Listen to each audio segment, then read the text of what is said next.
नमस्कार दोस्तों, welcome back to the money matters. बात करेंगे आज इंडियन एनर्जी एक्सचेंज के ऊपर। इस कंपनी के ऊपर बहुत से एनालिसिस पहले भी दिए हैं। जब शेयर यहाँ पे 200-250 के आसपास था तब बताया था कि 110-20 तो आना ही आना है, इसके चांसेस काफी ज्यादा है। फिर स्टॉक 150 के ऊपर गया तो हमने कुछ व्यू बदला, 150 के नीचे आया तो हमने कहा कि इसमें एक भारी गिरावट आने की संभावना है। और वो भारी गिरावट, ये जो बड़ी वाली कैंडल आपको दिख रही है, ये गिरावट भारी हुई। उसके बाद लोगों का मैसेज आए, गिरावट आपके टेक्निकल की वजह से नहीं आई है, इसकी न्यूज खराब आई है। अरे भाई, तो टेक्निकल वही काम करता है, यहां पे पढ़ लेता है कि गड़बड़ है, निकल जाओ यहां से। तो ये सारी चीजें सीखने पे पता चलेगी। देखिए, जिसने सीखा है उसे मालूम है, जिसने नहीं सीखा बेचारा वो यही बोल सकता है कि न्यूज की वजह से हो रहा है। और जबकि न्यूज से पहले बड़े प्लेयर को सब कुछ पता होता है। आप चाहे माने या ना माने, भविष्य में आगे आप एहसास करेंगे, जैसे जैसे एक्सपीरियंस होगा वैसे करेंगे। उसके बाद आप लोगों को पता है कि ये स्टॉक यहाँ पे कंसोलिडेट कर रहा है, जैसे हमने बात कर रखी है। इसके अंदर मूव कब आएगा, सारे डिस्कशन हो रखे हैं। लेकिन आज ये वीडियो हम क्यों ला रहे हैं, क्योंकि कुछ इंपॉर्टेंट अपडेट है। मैं अपने इस इन्वेस्टमेंट के साथ क्या करने वाला हूं, वो सारी जानकारी मैं आज आपको देने वाला हूं इस वीडियो में। क्योंकि रिजल्ट सितंबर के आ चुके हैं, तो जो भी मेरे पास बेस्ट इंफॉर्मेशन अवेलेबल है, मैं क्या करने वाला हूं, वो सारी जानकारी मैं आपको देना चाहता हूं। ध्यान रखिए, आपका भी कोई क्वेश्चन हो कमेंट बॉक्स में बताइए, क्योंकि इस चैनल पे मैं उन्हीं स्टॉक्स पे बात करता हूं जिन पे आपका कमेंट हो और जिन पे आपके क्वेश्चंस हो। इसमें मैंने इन्वेस्टमेंट किया है, लेकिन क्वेश्चन आपका ही था, इसलिए ये वीडियो हमने लाया है। और एक बात बता दूं, हमारा second channel the bull run stocks, जहां पे मेरे पर्सनल इन्वेस्टमेंट और पर्सनल ट्रेड वहां आते हैं, मैं वहां सेपरेटली पोस्ट करता हूं। वो क्रीम है टोटल, वहां पे मैं अपनी क्रीम डालता हूं जो मुझे डालनी है, वो सेपरेट है। टोटल मेरे पर्सनल इन्वेस्टमेंट और पोर्टफोलियो की जानकारी मैं उधर देता हूं। कल ही हमने एक स्टॉक पिक किया था, नागा धुनसरी लिमिटेड। आज वो 10% ऊपर चला गया, अपर सर्किट लग गया। मुझे भी नहीं पता था आज का आज ही लगेगा क्या, बट यस, कल हमने वो शेयर किया था लोगों के साथ कि ये होने वाला है, और वो कुछ होता हुआ दिख गया। उससे पहले क्रेस्ट वेंचर्स, ऐसे ही बहुत से स्टॉक मेरे पर्सनल इन्वेस्टमेंट के वहां देता हूं। सारे नहीं चलते हैं, बहुत सारे जो खड़े रहते हैं, क्योंकि लिया तो इन्वेस्टमेंट के लिए है। मूव आ गया तो बहुत अच्छी बात है। तो इस चैनल पे सिर्फ आपके क्वेश्चंस आते हैं, कमेंट करने में संकोच मत करिए। जो भी बात होगी वो सिर्फ और सिर्फ सीखने सिखाने के मकसद से है। कोई बाय सेल होल्ड की रिकमेंडेशन मत मानना, अपनी रिसर्च भी पूरी करना। अब बात करते हैं आईएक्स के फंडामेंटल्स की। देखिए, ये इसके फंडामेंटल्स है। 12-13 हजार करोड़ के मार्केट की कंपनी है, और यहां पर स्टॉक का पी 37 का चल रहा है। आरओसी और आरओई मुझे तो बहुत बढ़िया लगता है भाई। अब आप लोग इसको बेकार न्यूज कह लो, कुछ भी कह लो, ये होगा वो होगा, मुझे नहीं पता क्या होगा। होगा तो चार्ट भी बोलेगा, खराब होगा तो। और हमने जहां पे से लिया है वहां से खराब होने के चांसेस मुझे तो नहीं लगते। तो आरओसी आरओई मुझे तो बढ़िया लगता है, फंडामेंटली मैं खराब नहीं कह सकता। यहाँ पे कंपनी का अगर यहाँ पे एवरेज पी रेशियो देखा जाए तो लिस्टिंग से अभी तक 40 का पी एवरेज रहा है, और ये अभी उसके भी नीचे ट्रेड कर रहा है 37 पे। तो ओवरवैल्यूड मैं तो नहीं कह सकता, बाकी अपनी अपनी समझ है। हमारे पास इतना सा ज्ञान है, उससे हम कह रहे हैं अभी मुझे ओवरवैल्यूड नहीं लगती। आपको लग सकती है, असहमति हो सकती है, कोई दिक्कत नहीं है। साथ में बात करते हैं क्वार्टर रिजल्ट्स की। तो क्वार्टर रिजल्ट में 6-7 क्वार्टर में सबसे अच्छी सेल्स, सबसे अच्छा प्रॉफिट मुझे कंपनी का लगा है। मुझे तो कोई समस्या नजर नहीं आती, एकदम बढ़िया है। 85% के ऑपरेटिंग प्रॉफिट मार्जिन भाई साहब कौन मेंटेन करता है। हाँ, अब ये कॉन्स्पिरेसी एक थ्योरी बना रखी है कि भाई गवर्नमेंट ऐसा कर देगी वैसा कर देगी, तो गवर्नमेंट तो कल शेयर मार्केट पे बैन लगा देगी, तब क्या कर लोगे। अभी आपको और मेरे से पता हो, से पहले बड़े प्लेयर को पता चलेगा ना, तो वो माल बेचेगा तो चार्ट पे इंपॉर्टेंट सपोर्ट टूटेंगे ना, निकल जाएंगे, हम भी उसको फॉलो कर लेंगे।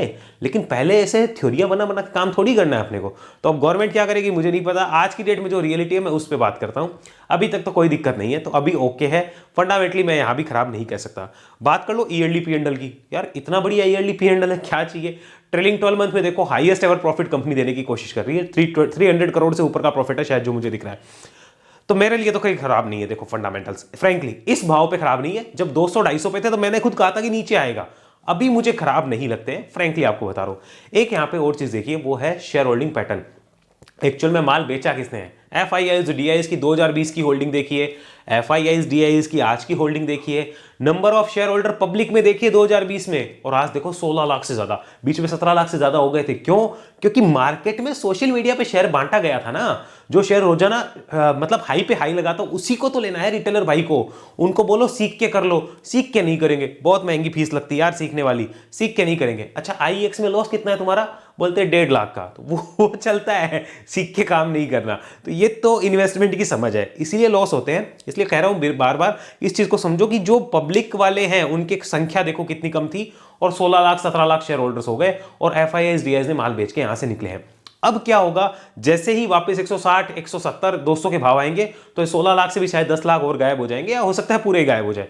जैसे ही लोगों के मन में अब थ्योरी क्या हो गई है, आईएक्स फटाफट से ऊपर आए तो बेच के निकलो, ये सबके मन में हो रही है। और मैंने ये लास्ट वीडियो में बताई थी, आपकी साइकोलॉजी आईएक्स को लेकर चेंज हो गई। ऊपर आए तो बेच के जाऊं, ये आपके लिए हो गई है। खैर ये सारी बातें रही, अब बात करते हैं अपने मेन टेक्निकल एनालिसिस के ऊपर। कंप्लीट डिस्कशन होगा, पूरा वीडियो सुनना समझना, कोई एक छोटी सी बात को लेके बैठ मत जाना कि अरे ये देखो ऐसे हो रहा है, अरे नहीं भाई पूरा सुन लो फिर देखना मजा आएगा। बात करते हैं यहाँ पे IEX, ये शेयर हमें दिख रहा है, स्टॉक डाउन कितना है यहाँ पे, अप्रोक्सीमेट 64% यहाँ पे अपने हाई से डाउन हो चुका है। ये this is not the first time कि स्टॉक ने ऐसा किया है। आइए देखिए, जूम किया, यहां पे देखिए स्टॉक यहां पर कितना टूटा था 37%, कोविड में कितना टूटा 43%। राइट नाउ अब देखो इतना बड़ा राइज आया है तो फॉल भी आई, यहां पे 64% टूट के अभी 136 के आसपास स्टॉक ट्रेड कर रहा है। इंपॉर्टेंट डिस्क्लोजर 128 पे लास्ट वीडियो मैंने बताया था कि मेरी बाइंग है, पर्सनल बाइंग है, लेकिन अभी मैं क्या चेंज कर रहा हूं वो आज इस वीडियो में बताने वाला हूं। तो ये मेरी पर्सनल बाइंग थी, कितनी क्वांटिटी ली थी मैंने, 50% क्वांटिटी ली थी, 50% क्वांटिटी ली है, जितनी लेनी है उसकी। आज क्या कर रहा हूं वो सारा डिस्क्लोजर दूंगा। अब 64% गिरने के बाद यहां अवेलेबल है। इंपोर्टेड हर्डल स्टॉक के लिए 165 होने वाला है, ये सबसे बड़ा हर्डल है। और अगर छोटे हर्डल की बात की जाए तो यहां पे 143 का एक छोटा हर्डल हमें नजर आता है, ये हमें पता हो गया। इंपॉर्टेंट सपोर्ट्स की बात कर लेते हैं वीकली चार्ट पे ही। तो देखिए एक इंपॉर्टेंट सपोर्ट यहां पे अप्रोक्सीमेट 120 का है और एक छोटा सा है 115, तो आप इसको एक रेंज कह सकते हो। 115 से 120 की रेंज में एक सपोर्ट है, वो टूटता है तो फिर दिक्कतें, समस्या, परेशानी, प्रॉब्लम, चिंता, भय, दुख, तनाव सारे इस स्टॉक के शेयर होल्डर को देखने को मिलेंगे, ये आपको भी ध्यान रखना होगा। तो अब बात करते हैं इसके मंथली चार्ट की। मंथली चार्ट को देखते हैं, आइए मंथली चार्ट क्या बोलता है और फिर डिसीजन भी लेना है हमें कि करना क्या है। देखिए this is the monthly chart. Important चीज क्या है जो मुझे वाकई में अच्छी लग रही है, बड़ी गिरावट के बाद में यहाँ सेलिंग प्रेशर देखिए एब्जॉर्ब हो रहा है। जैसे ही शेयर इस कैंडल के, ये जो मंथली कैंडल है जहां से बड़ी गिरावट आई है, इसके हाई को काटेगा। What is the high of this candle, the high of this candle is 155 rupees. इसको काटेगा तो ये बेयर्स की ग्रिप से निकल जाएगा। आप इसको 155 को तो भूल जाओ, अभी आप याद रखो ये वाला लेवल 165, ये याद रखो 165, 155 को भूलो। 165 के ऊपर निकलेगा तो बुल्स बहुत एक्टिव होंगे, 155 के ऊपर बेयर्स की ग्रिप से निकल जाएगा शेयर, ये हमें कंफर्म करना होगा। यहां पर ये जो कंसोलिडेशन है, जस्ट अ सेकंड, ये जो कंसोलिडेशन है this is a good sign for bulls कि यहां पे कंसोलिडेशन के साथ एक्यूमुलेशन होता हुआ नजर आ रहा है, ये हमें ध्यान रखना है। तो मंथली चार्ट भी नेगेटिव तो फिलहाल नहीं है, ये हमें समझना होगा। आइए बात करते हैं अगर वीकली चार्ट पे, क्या वीकली चार्ट नेगेटिव है क्या? जी देखिए ये वीकली चार्ट है, यहां पर देखिए मुझे ये किसी भी एंगल से फिलहाल नेगेटिव नहीं लग रहा। नेगेटिव ये तब हो सकता है जब ये इन लेवल्स को वापस से तोड़ दे, तब वो और नेगेटिव हो जाएगा। फिलहाल ये साइडवेज है, ना अपमूव में है डाउन वेव में है, साइडवेज चार्ट है फिलहाल। यहां पर क्या चार्ट हो गया, साइडवेज। हल्का सा अपमूव 143 के ऊपर यहां पे देखने को हमें मिल सकता है, इतना हमें ये जो वीकली चार्ट है वो बता रहा है। चेंज करते हैं इसको on the daily chart, let's have a look. Daily chart ये है, ये हमारे सामने लगी हुई है यहाँ पे 200 दिन के मूविंग एवरेज की लाइन। लुक एट दिस, यहाँ पे हमें सारा डाटा जो है वो देखने को मिल रहा है। स्टॉक में ऊपर देखिए क्या हुआ था, डिस्ट्रीब्यूशन हुआ था, दिस इज द डिस्ट्रीब्यूशन। कभी भी कोई स्टॉक अगर इस टाइप से बॉक्स में कैद है, अगर वो ऊपर निकलता है तो हम मानते हैं कि नीचे एक्यूमुलेशन हो गया था और फिर ऊपर गया है। अगर अपसाइड आने के बाद ऐसा होता है और डाउन साइड में आता है तो हम मानते हैं, यानी ब्रेकडाउन होता है तो हम मानते हैं कि वो डिस्ट्रीब्यूशन है। So that is the distribution and here you should exit, यहां पे आपका एग्जिट होना चाहिए। You should have exerted at this point. यहां पे हो गया तो बहुत अच्छी बात, नहीं हुआ तो फिर अब तो क्या ही बात। अब यहां पे देखिए राइट नाउ क्या हो रहा है, स्टॉक के लिए ये इस लेवल को यानी 200 दिन के मूविंग एवरेज की लाइन के ऊपर भी आने की कोशिश कर रहा है, प्लस यहां पे ट्राइंग टू बी बुलिश, ये टू बी बुलिश होने का जो संकेत है वो हमें देता हुआ नजर आ रहा है। देखिए ये बुलिश होने के संकेत देता हुआ नजर आ रहा है। इतने दिनों से डेली चार्ट पे आप देखो इस रेंज के अंदर कैद था, इस रेजिस्टेंस को नहीं काट पा रहा, आज काट के ऊपर गया। सेम डे पे इसने इस 200 डेज की लाइन को भी टच किया है, तो यहां पर लग रहा है कि ये कुछ कर सकता है, हमें इतना पता चल गया। इंपॉर्टेंट लेवल यहां पर भी हमें 143 का दिखने को मिल रहा है, जो आपको अपनी स्क्रीन पे दिख रहा होगा, एंड ऊपर की साइड में 165 के लगभग। चलिए मैं इस लेवल को यहां पे लगा देता हूं, दिस इज द 165 लेवल। इसके ऊपर आता है 164 165, तो बहुत बुल्स एक्टिव होने के चांस रहेंगे। अब मैं यहां पे अपने इन्वेस्टमेंट के साथ क्या कर रहा हूं वो डिस्क्लोजर मैं आपको देना चाहता हूं। पहले बात कर लेते हैं उनकी जो ऑलरेडी इन्वेस्टेड है उनकी बात करेंगे, फ्रेश इन्वेस्टर की बात करेंगे, जो अभी ट्रेड करना चाहते हैं उनकी बात करेंगे। लेकिन उससे पहले मैं मेरा डिस्क्लोजर भी आपको जरूर इस वीडियो में दूंगा, तो वो आपको समझना है। देखिए लास्ट वीडियो मैंने बताया था कि ₹128 पे 50% क्वांटिटी मैंने ऐड करी है।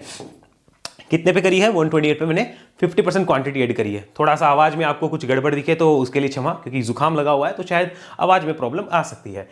तो 50% क्वांटिटी यहां पे हमने ऐड करी है। अब यहां पर मैंने 132 के प्राइस पे, आपको बता देता हूं, 132 के प्राइस पे कुछ क्वांटिटी और ऐड करी, दैट इज 10%, अभी रिसेंट में करी है। और इससे पहले जब स्टॉक ये गिरा था, ये वेव आई थी, तब 122 के प्राइस पे 132 मिला, 128 मिला, 120, यहां पर भी 10% क्वांटिटी और ऐड करी। तो टोटल मैं इसमें 70% इन्वेस्टेड हो चुका हूं, आपके लिए डिस्क्लोजर है मेरा।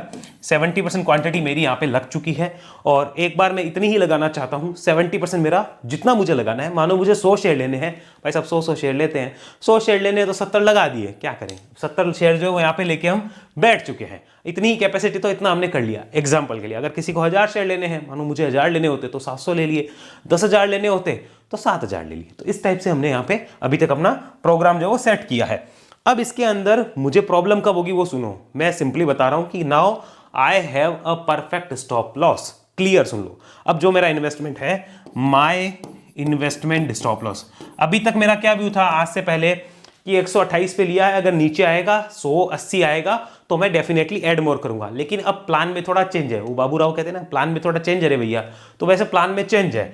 माय इन्वेस्टमेंट स्टॉप लॉस, मेरा स्टॉप लॉस हो गया है 115 रुपीज CLSB क्लोजिंग बेसिस, क्योंकि जिस टाइप का सेटअप बना है, इस सेटअप के बाद में अगर ये लो टूटा तो अपन भी यहां से नमस्ते कर देंगे।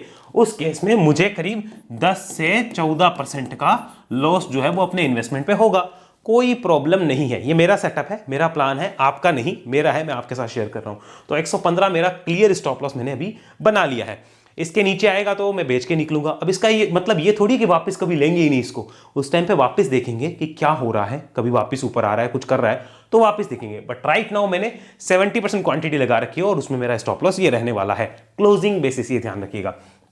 ऊपर की साइड में क्या प्लानिंग है वो सुनिए ध्यान से, कि अब देखिए जिसने 300 से लिया था उसके लिए शेयर का वापस 180-90 आना उसको कुछ फायदा नहीं देने वाला है। लेकिन हमने कितने पे ले रखा है, आप अप्रोक्सीमेट कॉस्ट मानिए 128 की या 125 की, जो भी माननी है। अगर मेरे लिए शेयर 190-200 जाता है, so that is more than 50% return for me यार। मुझे वो 50% से ज्यादा का रिटर्न दे रहा है, मेरे लिए तो काम का है ना, उसके लिए काम का नहीं है जो 300 पे लेके बैठा है। क्योंकि उनको तो वही, वो सीखने में फीस महंगी लगती है, सीधी बात है, उनको सीखना नहीं होता, उनको तो अल्टप्पेबाजी में कमाना था। तो हमें तो यहाँ से प्रॉफिट होगा ना, हम तो इस पे ध्यान देंगे ना कि 128 से 190 200 आ रहा है तो हमें 50% गेन होगा।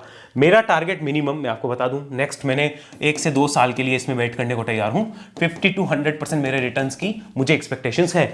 50% आने पे मैं कुछ क्वांटिटी जरूर बुक करूंगा, 100% आएगी तो शायद और बुक करूं, बीच में मुझे पैसे की जरूरत होगी तो बुक करूंगा, तो आपके साथ जरूर अपडेट में शेयर करूंगा। कोशिश यही रहेगी कि अपडेट शेयर करूं, बट फिलहाल हमारी प्लानिंग ये है जो मैंने आपके साथ शेयर कर दी है क्लियरली। अब स्टॉक अगर यहाँ कंसोलिडेट और करता है 1-2 महीने तो शायद मैं कुछ क्वांटिटी और उठाऊं, तब तक मैं कुछ नहीं उठा रहा, ऊपर जाएगा तो राइड करेंगे बिंदास। अब बात करते हैं कि अगर मेरे पास यहां पर ऊपर से इन्वेस्टमेंट होता तो मैं क्या करता। मानो ऊपर से इन्वेस्टेड है, यहां बात करते हैं इन्वेस्टेड है, तो मैं क्या करता। पहले मैंने अपना बता दिया, अब करता क्या अगर मेरे पास होता, तो वो आपको डिसाइड करना है, आपको समझ के। मैं अपना बता रहा हूं, मेरे पास अगर ऑलरेडी इन्वेस्टेड होता, शेयर कितना गया 65%, चार्ट बुलिश होने की संभावनाएं दिखा रहा है, अगर एकदम टॉप से लिया हुआ है यहां बेच के मैं कुछ उखाड़ नहीं पाता, तो मैं एक ही काम करता कि यहां पर अगर मेरे पास और पैसे हैं तो मैं एक्यूमुलेट करूंगा, डेफिनेटली करूंगा एक्यूमुलेट, एंड एक्यूमुलेट करके कॉस्ट को नीचे लाऊंगा ताकि धीरे धीरे मैं काम कर पाऊं। एक्यूमुलेट में और एवरेज में फर्क होता है। एवरेज का मतलब होता है एक बार में पूरा बाय करना, एक्यूमुलेट का मतलब होता है धीरे धीरे उठाना। तो धीरे धीरे मैं उठाता अगर मेरे पास होता। और ये बात मैं बहुत टाइम से बोल रहा हूँ, पिछले 12 महीने से मैं बता रहा हूँ। ऊपर से लिया है तो कोई इलाज नहीं है, एक्यूमुलेशन वाले कोई दिक्कत नहीं होगी, वो आराम से एक्यूमुलेट कर सकते हैं, तो एक्यूमुलेट करता। अब यहां पर अगर मेरा इन्वेस्टमेंट, यहां से सुनिए, मुझे फ्रेश करना हो, फ्रेश इन्वेस्टमेंट करना हो तो क्या करूं। फ्रेश इन्वेस्टमेंट के लिए सेम व्यू जो मैंने किया है, मैं वो सिंपल बता दूं मैंने क्या किया, वो तो मैंने बता दिया। 70% लगा दिया है, विद स्टॉप लॉस काम कर रहा हूं। ये मेरी एक्सपेक्टेड टारगेट वगैरह सारे मैंने शेयर कर दिया आपके साथ में। मेरे एक्सपेक्टेड टारगेट है 50 to 100%, तो वो मेरे एक्सपेक्टेड टारगेट्स है जो मैंने शेयर कर दिए। बात करते हैं यहाँ पे स्विंग ट्रेड वाली।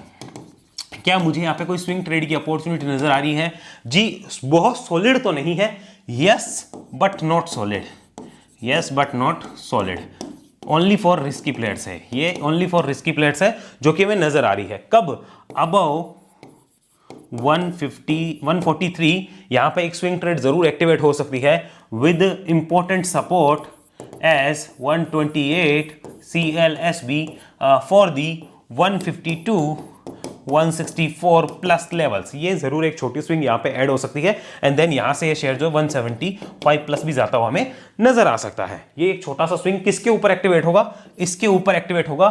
यस, स्विंग एक्टिवेट हो सकता है बट नॉट सो सॉलिड। तो ये किसे करना चाहिए, मैं इसको करता, पहले बात तो रिस्की प्लेयर हूं तभी करूंगा। अगर मैं इसको स्विंग को करता तो मैं माइंड में क्लियर रखता कि मुझे कभी भी ये स्टॉक अगर यहां आता है तो नुकसान कितने रुपए का, 15 रुपए का होगा। यानी मेरा अगर कैपेसिटी है 1500 रुपए का नुकसान लेने की तो मैं 100 शेयर ही लूंगा। मेरी कैपेसिटी है 15,000 का नुकसान लेने की तो मैं 1000 शेयर लूंगा। उस हिसाब से मैं क्वांटिटी अपनी लूंगा, इसके अलावा नहीं। तो ये क्लियर रखना है और अपसाइड में ये गेट खिल सकते हैं। स्टॉक के लिए सबसे अच्छी चीज क्या होगी, ये मिटाते हैं। स्टॉक के लिए सबसे अच्छी चीज होगी स्टॉक का 143 फर्स्ट काटना एंड देन 164 165 की रेंज में आना। एक बार यहां तक आए स्टॉक, ऐसे करके आए, उसके बाद वो क्या करता है वो देखने वाला होगा। वहां से वापस ऐसे आता है, ऐसे जाता है, या क्या करता है वो सारी चीजें देखनी होगी, या स्टॉक डायरेक्ट ऐसे ऊपर जाता है, वो सब देखना होगा। तो अभी स्विंग जो बन रहे हैं वो बता दिए, फ्रेश इन्वेस्टमेंट वाले वो बता दिए, ऑलरेडी इन्वेस्टेड वाले सारे बता दिए। तो सारी चीजें मैंने क्लियर करने की कोशिश की है। अगेन रिमाइंडिंग, मेरे पर्सनल इन्वेस्टमेंट, यहां पर तो ये स्टॉक आपने पूछा इसलिए दे दिया, वरना मेरे पर्सनल इन्वेस्टमेंट में second channel the bull stocks पे डालता हूं, ब्रेकआउट स्टॉक्स डालता हूं, जो मैं रडार पे रखता हूं, वो सारी चीज रहती है। इस चैनल पे सिर्फ आपके क्वेश्चंस हैं, कोई भी कुछ पूछना हो कमेंट में बता दीजिए, कोशिश करूंगा अच्छी एनालिसिस दे पाऊं। और ऐसी एनालिसिस अगर आप सीखना चाहते हैं, वेव एनालिसिस में आइए, जहां 1 to 1 आप मेरे साथ सीखेंगे। 2 महीने, लगभग 1.5 से 2 महीने आप मेरे साथ सीखेंगे 1 to 1। एक टाइम पे सिर्फ एक ही स्टूडेंट की क्लास, एक टाइम पे मैं एक बंदे को ही ट्रेन करता हूं, तो वो हमारे साथ पर्सनली सीख सकता है। फीस वगैरह की डिटेल डिस्क्रिप्शन में है। और उसके बाद सीखने के बाद आप लाइफ टाइम हमारे ग्रुप में रहते हैं। मेन चार्जेस उसी चीज के हैं कि आप लाइफ टाइम हमारे व्हाट्सएप ग्रुप के पार्ट रहते हैं, जहां पर किसी भी चार्ट में आपको प्रॉब्लम होती है तो हम गाइड करने को तैयार रहते हैं। तो लाइफ टाइम ग्रुप में रहते हैं, 1 to 1 सीखते हैं। उसके लिए आपको wave analysis training program join करना होगा। लिंक आपको सारी चीजें डिटेल वगैरह डिस्क्रिप्शन में मिलेगी। रजिस्ट्रेशन के लिए इस नंबर पे फोन आप कर सकते हैं। शाम को 7 बजे से पहले कभी भी, मंडे टू संडे कभी भी आप करना चाहें तो कर सकते हैं, कोई प्रॉब्लम नहीं है। अगर हमारे व्हाट्सएप ग्रुप के मेंबर बनना चाहते हैं, जहां पे मैं कुछ इंपॉर्टेंट अपडेट डालता हूं, तो उसके लिए आपको चैनल की डायमंड मेंबरशिप, ध्यान से सुनिए, डायमंड मेंबरशिप लेनी होगी। गोल्डन कंटिन्यू नहीं है, डिसकंटिन्यू हो चुकी है, मत लेना, नुकसान हो जाएगा। डायमंड मेंबरशिप लेना चाहे तो ले सकते हैं। और व्हाट्सएप ग्रुप के परमानेंट मेंबरशिप के लिए ज़ेरोधा एंजल ऐप स्टॉक्स में अकाउंट खुला सकते हैं, लिंक डिस्क्रिप्शन में है। अकाउंट खुला के भी आप हमारे मेंबर बन सकते हैं। बेटर है अकाउंट खोलने से पहले नेम नंबर भेज के इस नंबर पे व्हाट्सएप कंफर्म करवा लीजिए। और वेब एनालिसिस की जानकारी, डिटेल, रजिस्ट्रेशन वगैरह किसी के लिए, शायद मैं या मेरी टीम में से कोई भी कॉल अटेंड करे, इस नंबर पे आप कॉल कर से पूछ सकते हैं शाम को 7 बजे से पहले। अगले वीडियो मिलते हैं, तब तक के लिए आपका बहुत बहुत धन्यवाद। जय हिंद, जय भारत।